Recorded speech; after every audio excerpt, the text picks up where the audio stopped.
በጣም የሚያስደስትና በጣም የሚያኮራ ደግሞ ደስ የሚል ነገር እየታየ ነው። ዛሬ ከጠዋቱ እንግዲህ ሩትዬ ልጇን ይዛ ቤተ ክርስቲያን ስትሄድ በአዲስ ነገር ስትመጣ አይተናል። ዛሬ ደግሞ ሁላችን ምንድን ነው እረፍት ቀን ነው። እረፍታችን ቀን ደግሞ ከልጆቻችን ጋር ከቤቶቻችን ጋር ከቤተሰቦቻችን ጋር በጣም ይሄ ደግሞ የምናምነው ሁላችን በየሃይማኖታችን ቤተክርስቲያን የምንሄድበት ራሳችንን እንትን የምንልበት ስለሆነ እኔ በጣም ከሩታ የወደድኩት ነገር ምን አለ ካላችሁኝ ሁሉንም ይቅርታ አስደርጋ ቤተ ክርስቲያን ማሄዷ እኔ በጣም በጣም አስደስቶኛል። ከምንም በላይ አስደስቶኛል።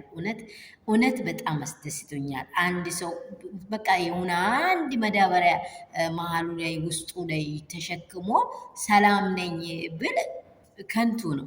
ሰላምን ፈጥራ በቃ ውስጧን አረጋግጣ ሰላም አድርጋ ሄዳ ልክነ ልጇ ቤተክርስቲያን ሄዳ መምጣቷ በጣም ደስ የሚልና ውብ የሆነ ነገር ነው። ደግሞ በማስታረቅ የተገኘች ሴት ስለሆነች እግዚአብሔርም ደግሞ አስታራቂን ይወዳል። አስታራቂዎች ደግሞ መንግስተ ሰማያትን ይገባል ይላል የእግዚአብሔር ቃል። እንግዲህ በዚህ ቦታ የእግዚአብሔር ቃል የጠቀስኩት ለምንድን ነው? መልካም አርአያውን ስላየው ነው። መልካም መንገዷን ስላየው ነው ይህንን ቃል ያወራሁት ማለት ነው። ሰላም ሰላም ቤተሰቦቼ እንደምን አላችሁ? ሁሉ ሰላም ሁሉ መልካም ነው ወይ?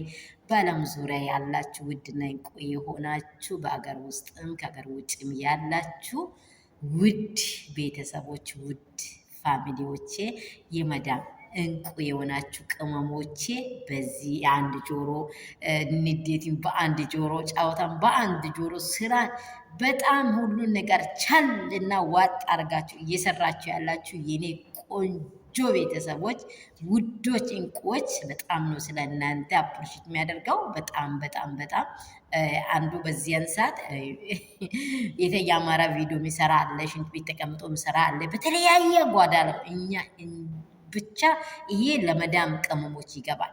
ለመዳም ቅመሞች ይገባል። ከላይ ደግሞ የሚያየን አለ። በዚህ በብዙ መንገድ እያለፋችሁ ያላችሁት እናንተም አንድ የፀሐይ ቃን ትወጣለች። እንዲህ እያልኩኝ ለምንድን ነው ሩታ የጠነሰሰችው ነገር አለ፣ ሩታ የሰራችው ነገር አለ። ይሄንን ደጋግሜ እያወራው ያለሁት ሩታ የውስጥ ሰላም ትፈልጋለች። ሩታ ወንድሟን አስታርቃለች።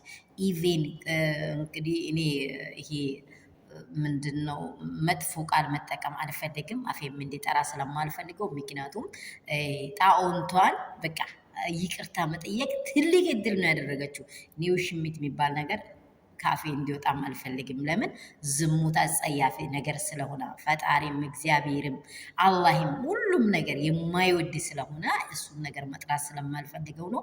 እሷ ጣዋንትት በቃ የእሷን ህይወት ልትጤለው የምትፈልገውን አንቺ ከፍ ያለ ወንበር ላይ ተቀመጪ፣ እኔ ዝቅ ያለ ወንበር ላይ እቀመጣለሁ ብላ ታርቃ ሁሉን ነገር አድርጋ ወንድሟን አስታርቃ ደስ የሚል ውስጧ ላይ ተፈጥሮ በቃ ከቤቷም ሁሉንም ነገር ጥርግ አድርጋ አውጥታ ሰላም ፈጥራ ወደ ቤተ ክርስቲያን ሄዳለች። ልጇን ይዛ ቅፍ አድርጋ ሌውሌን ይዛ። ስለዚህ እግዚአብሔርን በጣም ደስ ብሎኛል። ሩትዬ የምትወደጂው መልክሽ ስላየን ውበትሽ ስላየን የተለያየ ነገር ስላየን አይደለም። ውስጥሽ ላይ ያለው ቅመም የሆኑ ከአፍሽ የሚወጡ ቅመም የሆኑ ሰው ዋጥ ማድረጉ ዝምታሽ፣ በቃ ሁሉ ነገርሽ አስደስቶናል። አንቺ ስትቀሪን በእውነት ነው የሚልሽ ያመናል። በቃ ምክንያቱም ምንድነው የኛ አርአያ ነሽ አንቺ። የሴቶች ሁሉ ሞዴል ብያለሁ። ትላንትና ፎቶ አይታችሁ ከሆነ ቪዲዮ ላይ ሁላችሁም የሴት ሁሉ ሞዴል ናት ሩታ። ምክንያቱም እንዴት አድርገን ቻል አድርገን ነገሮችን እንድናልፍ የሚያስተምር መንገድ እዚህ ውስጥ እንዳለ ሴቶች እንዳትረሱ። ዛሬ በዚህ ህይወት ላይ እያለፉ ያሉ ሴቶች አሉ። ሚዲያ ላይ ይሄ ነገር ስለወጣ ሳይሆን ብዙ ቤት ላይ ባሎቻቸውን እያሽመደመዱ ወደ ኋላ እየጎተቱ ከልጅ አባታቸው ልጅ አልባ አባት አልባ እያደረጉ ያሉ በጣም አጸያፊ ስራ የሚሰሩ አሉ። ለነዚህ ሰዎች ይሄ በእውነት ነው የምለው እዚህ መዳም ቤት ላይ 10 ዓመት 20 ዓመት ሰርታችሁ በጣም ውድና እንቁ የሆነውን ባላችሁን እንድታገኙ ስትሄዱ ልብ የሚሰብር ነገሮች አሉ። ይሄ ነገር በሩታ ህይወት ላይ የሚከሰተው አንዳንዴ ሰው ምን ይላል? ነገ ለራስ ስትል አዳምጥ ይባላል አይደለ? ልክ እንደዚህ ነገሮችን ለራስ ላችሁ እየሰራችሁ ያላችሁ ነገ ምንድን ነው የኔስ እርምጃ? ባሌ ቢያጠፋ ምን መሆን አለበት? እሱ እንደሮጣም እየሮጥኩ መታጠቅ አይደለም። አኝኬ አይቼ ዞር ዞር ብዬ ልጄ ወዴት ነው የሚሄደው? ልጄ አባቱን ጠይቃል እኮ ብዬ በቃ አልሜ ነው መግባት ያለብኝ። ይሄን ነገሮችን በጣም እያስተዋላችሁ ከሆነ በጣም ምርጥና መልካም ነገር ነው እየሰራች ያለችው ሩትዬ። የኔ ቆንጆ በርቺ፣ በብዙ መንገድ ጀግና ነሽ፣ ንጉስ ነሽ። እውነት አርያያሽ በቃ ለብዙ ሰዎች በብዙ ሰዎች ውስጥ የብዙ ሰዎችን ቀልብ የብዙ ሰዎችን አይምሮ ሲበሻል። በጣም በጣም ድንቅና እንቁ የሆነ ነገር በአንቺ ውስጥ እያየን ነው። ይሄ ደግሞ ያችን የተሳሰትሽው ተመለሺ። ከእሷ እንዴት ነው ወዴት እየሄድኩ ነው? ብዙ ስለ እሷ ደግሞ ብዙ እየተጎለጎሉ እየወጡ ያሉ ነገሮች አሉ። አብርሃም ራሱ በሁለት መሀል ላይ ግራ ተጋብቶ ነው ያለው። ግራ ተጋብቶ ነው ያለው። አሁን የተደበቀ ነገር ቦጭ ቦጭ እያለ ነው እንግዲህ ብቻ በቃ በጣም አስጠሌታ ሁኔታ ላይ ይሄ ልጅም እንዳይወድቅ ሩታዬ በሚትሄጂ መንገድ ሁሉ እኛ እግዚአብሔርን ደግሞ እንዲረዳሽ እንፈልጋለን።